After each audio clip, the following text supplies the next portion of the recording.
రాజులారా స్వాగత గీతాలకు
ఈరోజు ఈ యొక్క దేవుని గ్రామానికి ఎంతో సంతోషకరమైనటువంటి రోజు.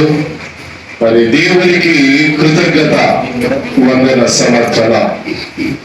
దేవుడు సిస్టర్ చెన్నమ్మ జీవితంలో చేసిన గొప్ప కార్యములను బట్టి దేవునికి వందనాలు సమర్పిస్తూ ఈ పవిత్రమైన దివ్యబలి పూజలు ఏర్పాటు చేసి ఉన్నారు. మరి దేవుని బిడ్డలారా, పౌలు గారు అంటున్నారు, దేవుడు చేసినటువంటి మేలులను దేనిని కూడా మనవద్దు అంటూ ఉన్నారు. అది చిన్నదైనా పెద్దదైనా దేవునికి ఎల్లప్పుడూ కూడా కృతజ్ఞతలు తెలుపుట మన బాధ్యత. కనుక మరి ఈరోజు ఇంతమంది విశ్వాసుల మధ్య, గురువుల మధ్య, కన్యాస్త్రీల మధ్య ఒక సాక్షిగా నిలబడి ఆ త్రిద్వైక సర్వేశ్వరిని కొనియాడుతున్నటువంటి కుటుంబము, మరి చెన్నమ్మ, సిస్టర్ చెన్నమ్మ, వారి తల్లిదండ్రులు దేవరాజు, వారి తల్లి, కుటుంబ సభ్యులు అందరూ కూడా దేవునికి చెల్లిస్తున్నటువంటి యొక్క గొప్ప కార్యము. కనుక ఈ పూజలో కుటుంబాలకు ప్రార్థన చేస్తూ దేవుడు ఆ కుటుంబాన్ని దీవించాలని, ఇంకా ఇది ఆరంభమే, దేవుడు గొప్ప గొప్ప కార్యములు ఈ ఊరికి చేయాలని, ఇంకా అనేక మంది దైవ సేవలో సేవకులుగా ముందుకు సాగిపోవాలని ఇది ఒక ప్రత్యేకమైనటువంటి ప్రేరణగా తీసుకొని మరి యువతి యువకులు దేవుని సేవలో నిలబడే రీతిగా మరి ఈ కుటుంబం ఉంటుందని, మరి దేవుడు వారి కుటుంబంలో చేసిన మనందరికీ కూడా చేయాలని ప్రత్యేకంగా ప్రార్థన చేసుకున్నాం. అదేవిధంగా మరి ఈరోజు ఈ దివ్య బలి పూజలో పాల్గొని ప్రార్థించడానికి మన మధ్యకు వచ్చినటువంటి పూజ గురువులను కరతాల బలముతో వారిని ఆహ్వానించుకుందాం. వాళ్ళ తల్లి పని చేస్తారు, పని చేసే దేవుడు ఈ యొక్క దివ్యబలి పూజ ద్వారా, ఈ ప్రార్థన ద్వారా కుటుంబానికి మేలు దయచేయాలని ప్రత్యేకముగా ఈ యొక్క పూజలు ప్రార్థించమని కోరదాం. అదేవిధంగా పరిచయం చేసే సిస్టర్స్, అది కర్నూలు నుంచి 3 కమ్యూనిటీల నుంచి వచ్చినటువంటి సిస్టర్స్ ని మన మధ్యలోనికి ఆహ్వానించుకున్న కరతాల దూరంలో సిస్టర్ వెల్కమ్, హాచి వెల్కమ్. అదేవిధంగా మన యొక్క ఉప్పులదర్య విచారణ సిస్టర్స్, ఫ్రాన్సిస్కన్ సిస్టర్స్, మరి సుపీరియర్ సిస్టర్ లేరు, మరి హెచ్ఎం సిస్టర్, అదేవిధంగా వారితో వీరిరువురు కూడా మన మధ్యలో ఉన్నారు. వారిని కూడా కరతాల దూరములతో మన మధ్యలోకి ఆహ్వానించుకున్నాం. Welcome sisters. మరి వచ్చినటువంటి బంధుమిత్రులు ఈ పూజలో పాల్గొని ప్రార్థించడానికి వచ్చిన మీ అందరికి కూడా స్వాగతం, సుస్వాగతం. అందరూ కూడా భయభక్తులతో, భక్తి శ్రద్ధలతో ఈ పూజలో పాల్గొందాం.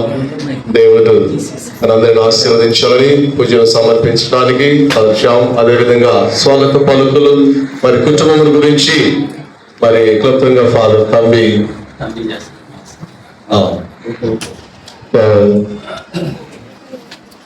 ఇక పూజను వారు కొనసాగిస్తారు.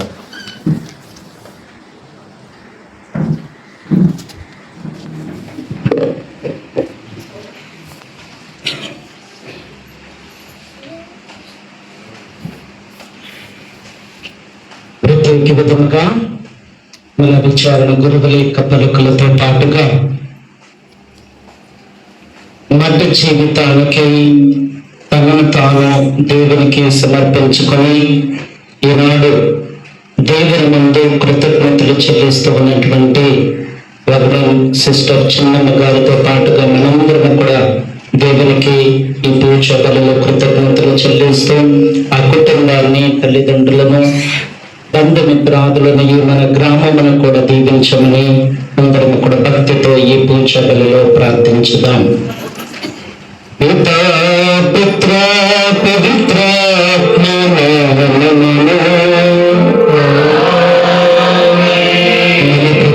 యేసుక్రీస్తు కృప, సర్వేశ్వరుని ప్రేమ, పవిత్రాత్మ సహవాసము మీ అందరితో ఉండునుగాక.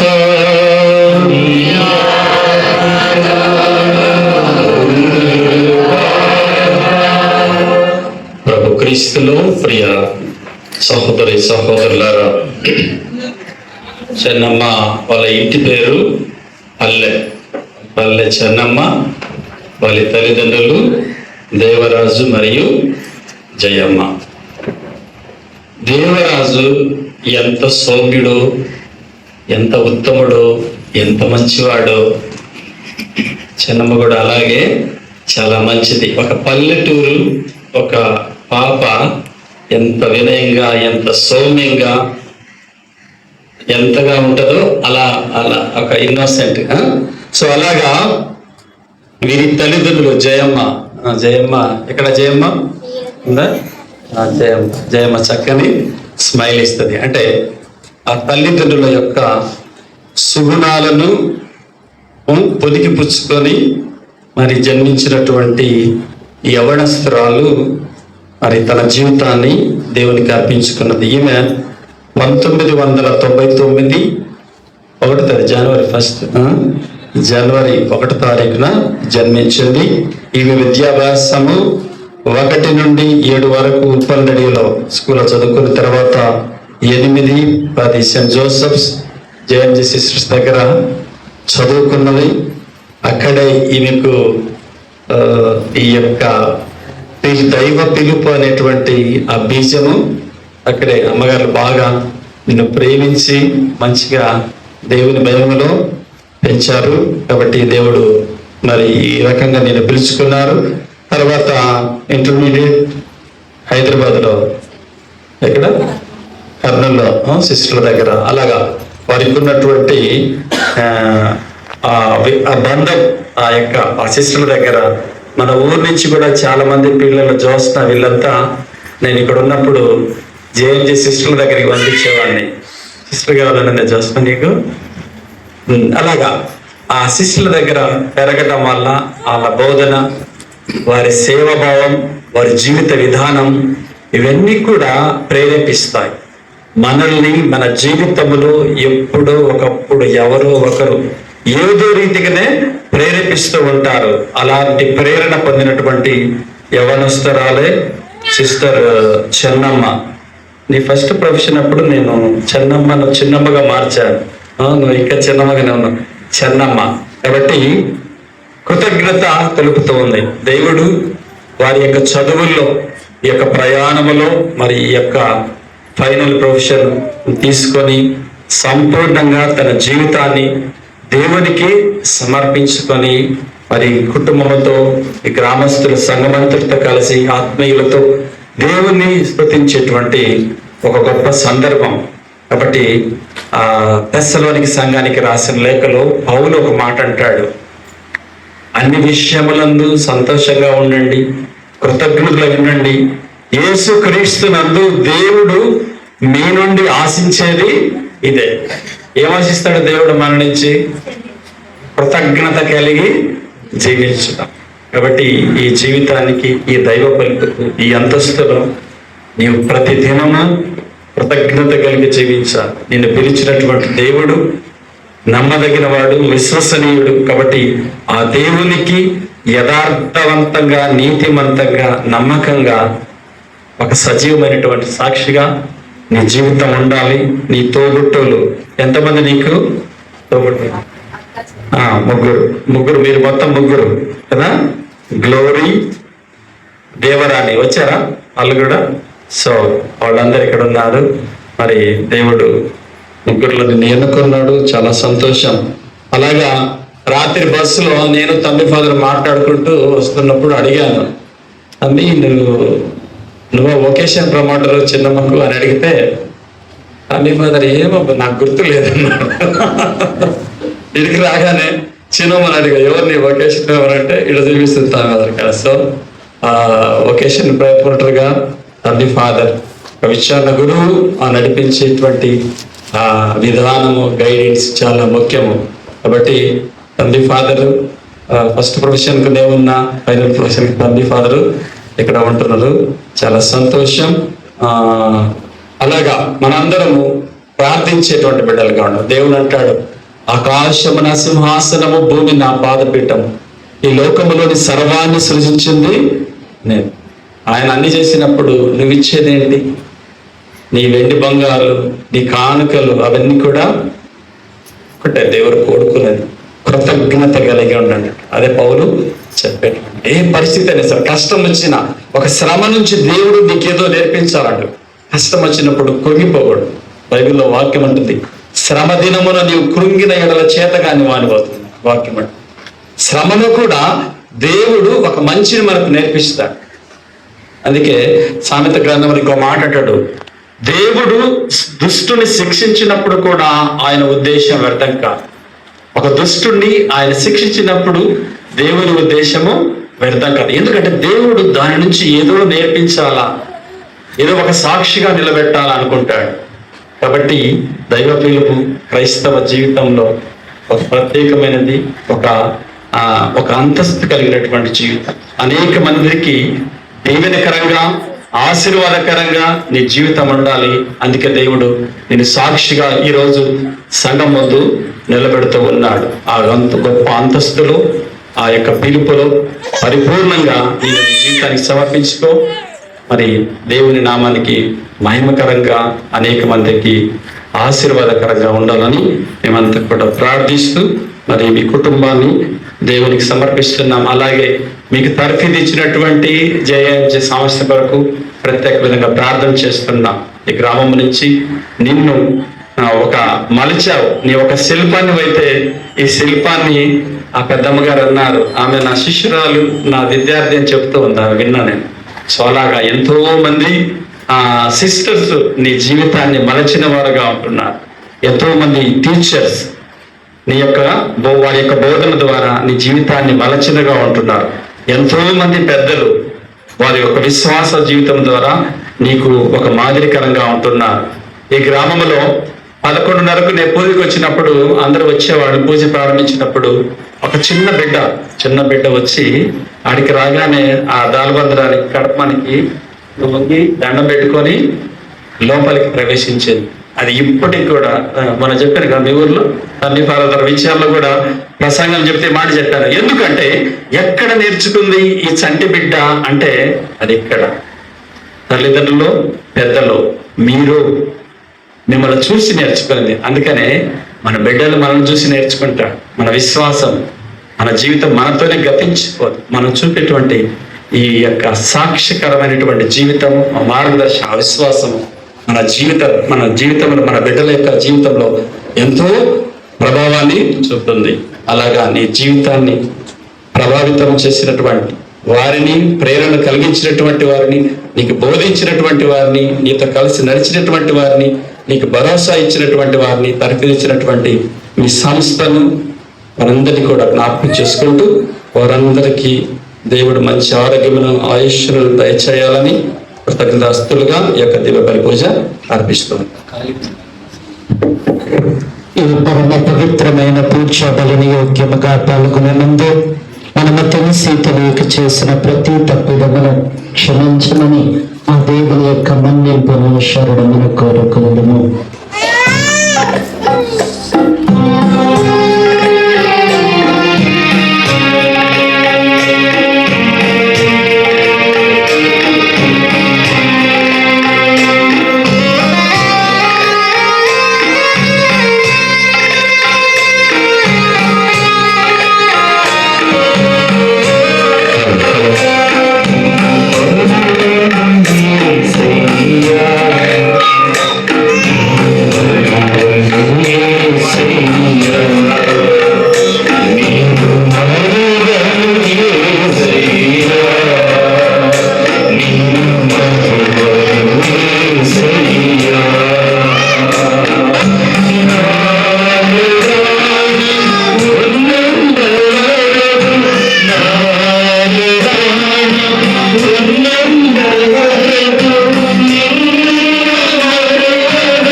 సర్వశక్తిగల సర్వేశ్వరుడు మనకు దయచేసి మన పాపములను మన్నించి మనలను నిత్య జీవమునకు చేర్చుదురుగాక.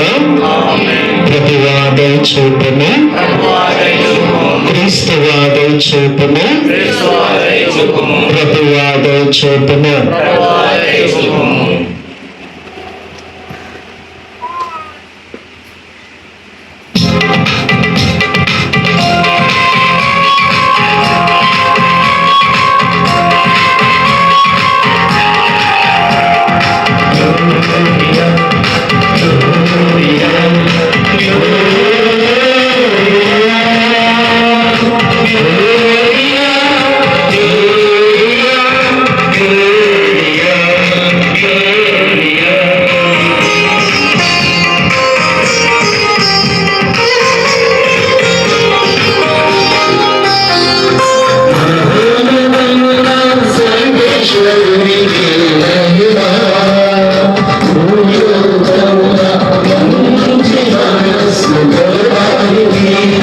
శాంతి శాంతి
శాంతి శాంతి శాంతి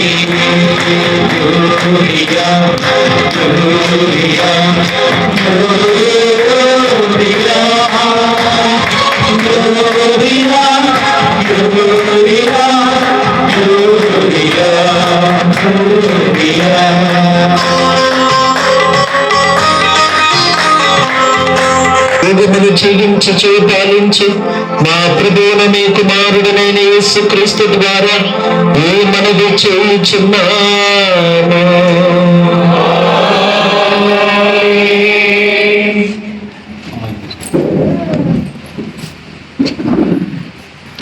తొమ్మిదవ అధ్యాయము వచనములు 9వ వచనము మరియు 11 నుంచి 13 వరకు. రాజుల మొదటి గ్రంథము 19వ అధ్యాయము వచనములు 9వ వచనము మరియు 11 నుంచి 13 వరకు. అతడు ఒక కొండ గుహన ప్రవేశించి అచట రాత్రి గడిపెను. అప్పుడు ప్రభువు వాని, ఏలియా, నీవిక్కడ ఏమి చేయుచున్నావు అని ప్రశ్నించెను. ప్రభువు అతనితో, నీవు కొండ మీదికి ఎక్కిపోయి అచట నా ముందట నిలబడుము అని చెప్పెను. ఏలియా కొండపైకి ఎక్కగా ప్రభువు అతని ముందట సాగిపోయెను. అప్పుడు పెనుగాలి వీచి కొండను బ్రద్దలుగా చీల్చి రాళ్లను ముక్కలు ముక్కలుగా చేసెను. అయినను ప్రభువు ఆ గాలిలో ప్రత్యక్షము కాలేదు. అటు తరువాత భూకంపము కలిగెను. అయినను ప్రభువు ఆ భూకంపములో ప్రత్యక్షము కాలేదు. అటు పిమ్మట నిప్పు కనిపించెను. అయినను ప్రభువు ఆ నిప్పులో ప్రత్యక్షము కాలేదు. ఆ పిమ్మట నిమ్మలముగా మాట్లాడు ఒక స్వరము వినిపించెను. ఆ స్వరమును వినగానే ఏలియా తన అంగి అంచుతో ముఖము కప్పుకొని వెలుపలకి పోయి కొండ బోరియాంచున నిలుచుండెను. ఏలియా, నీవు ఇక్కడ ఏమి చేయుచున్నావు అని ఒక స్వరము మాట్లాడెను. ఇది ప్రభువాక్కు.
రెండవ పట్టణము. పునీత పౌలు రోమీయులకు రాసిన లేఖ 9వ అధ్యాయము వచనములు 1 నుండి 5 వరకు. పునీత పౌలు రోమీయులకు రాసిన లేఖ 9వ అధ్యాయము వచనములు 1 నుండి 5 వరకు. నేను క్రీస్తునందు సత్యము పలుకుచున్నాను, అసత్యము పలుకుటలేదు. నేను ఎంతగా విచారించుచున్నాను, నా హృదయము వేదన ఎంత గాఢమైనదో పవిత్రాత్మ యందు నా అంతరాత్మ నాకు సాక్ష్యమిచ్చుచున్నది. నా రక్త సంబంధులై నా ప్రజల కొరకై నేను దేవునిచే శపింపబడి క్రీస్తు నుండి వేరు చేయబడినచో బాగుండేది.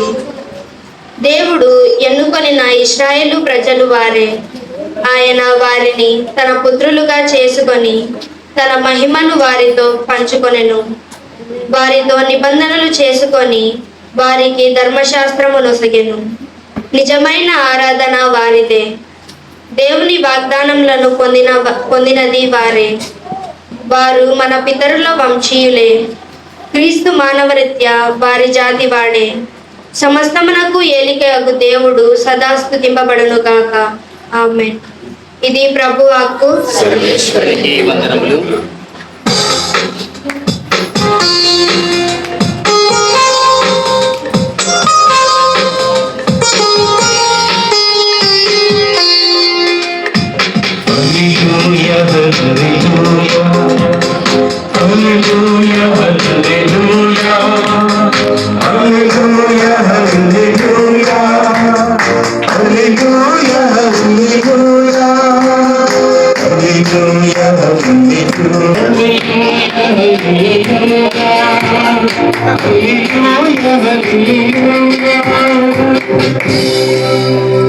ప్రభువునితో వందనగాక.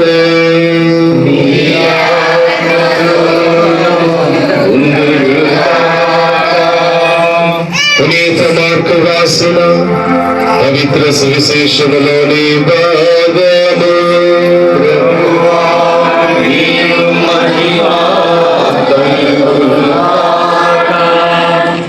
మార్కు శుభవార్త 3వ అధ్యాయము 13వ వచనము నుండి 19వ వచనము వరకు. మార్కు శుభవార్త 3వ అధ్యాయము 13వ వచనము నుండి 19వ వచనము వరకు. పిదప ఆయన పర్వతము పైకెక్కి తాను కోరుకొనిన వారిని పిలవగా వారు ఆయన యొద్దకు వచ్చిరి. తాను కోరుకొనిన వారిని పిలవగా వారు ఆయన యొద్దకు వచ్చిరి. తనతో ఉండుటకు సువార్త ప్రకటనకు పంపుట కొరకు ఆయన 12 శిష్యులను నియమించెను. వారికి అపోస్తలులు అని పేరు పెట్టెను. దయ్యములను వెళ్ళగొట్టుటకు వారికి అధికారం ఇచ్చెను. ఆ 12 ఎవరనగా పేతురు అనబడు సీమోను, జెబెదాయి కుమారుడు యాకోబు, అతని సోదరుడు యోహాను. ఆయన వారికి బోవనెర్గూసు అను పేరు పెట్టెను.